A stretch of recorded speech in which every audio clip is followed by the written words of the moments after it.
as literacy teacher and school council teacher representative, I am in a position that allows me to work interactively with the teachers and parent community of our school. Through my collaboration with teachers during the instructional day, I see the learning in the classrooms. As teacher representative on school council, I gain insight into parents' perspective of their child's learning. To prepare our school for successful student-led conferences, it was important to establish a link between teacher preparation and parent understanding of the process. From the first day of school, teachers are preparing students to be reflective about their learning. The goal in mind is a demonstration of these achievements during student-led conferences. A successful conference not only depends vastly on the student's role, but works in combination with informed and engaged parents supporting the process.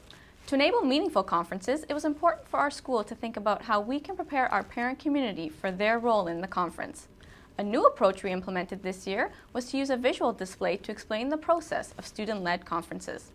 When parents were welcomed into the school, they were greeted with a bulletin board display. Parents familiar with the conference experience were reminded of their role, and parents new to the process were supported.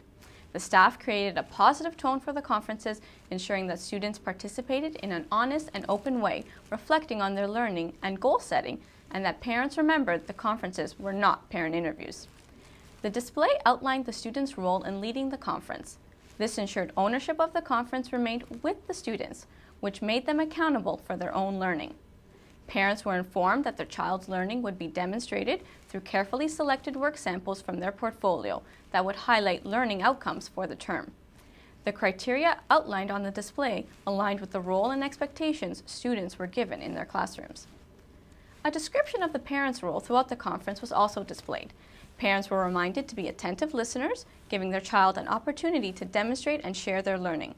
Parents were encouraged to provide appreciations to maintain a positive tone for the conference. It was important to clearly define the role of the parent during the conference, stressing that the conference was to be conducted by the child. Parents were reminded that the teacher would be present in the room to address specific questions. To help facilitate the parent's role as a partner in their child's learning, reflective questions were provided to help guide the discussion during the conference. The questions were given to parents as a handout as they were welcomed into the school. This proved especially beneficial for parents who were uncertain about conferences, since it provided the language to use with their child. Parents were encouraged to be more active participators during the conference, and the questions were a starting point to use when developing new learning goals for the next term. Parents that asked reflective questions gained insight into how their child demonstrated their learning in class, therefore gaining a better understanding of their child's level of achievement on the report card.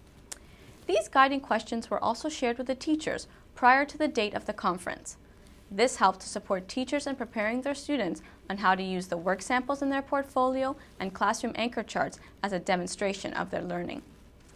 Some of the guiding questions were: what were your learning intentions and success criteria for this piece of work?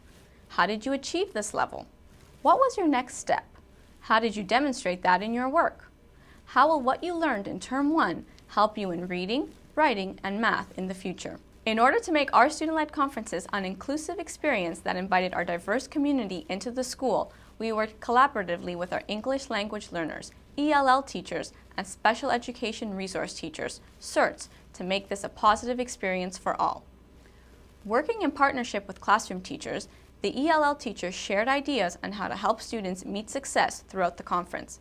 Although ELL students were required to follow the same process, they were provided extra time, simplified vocabulary, and more opportunities for role-playing in the classroom. These accommodations enabled our ELL students to be fully engaged in the process in a meaningful and reflective manner. During the conference evening, the ELL teacher touched base with many of the students and parents after their conference. This allowed her to briefly speak about the ELL program.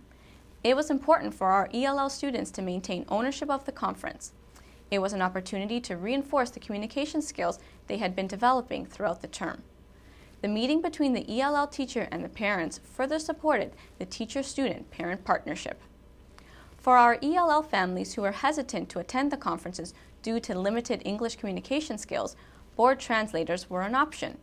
As well, ELL students were encouraged to communicate using their first language.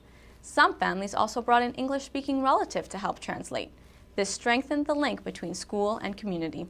To support the needs of our special education students, CERTs worked in collaboration with classroom teachers from the beginning of the year. Together, they provided specific accommodations and, if necessary, modifications based on the individual needs of the student. Some examples of such accommodations and modifications could include the use of assistive technology, varied formats for portfolios, visuals, and various prompts to facilitate the conference. The teacher and CERT considered the needs of the student and how to best support the learning through the conference experience.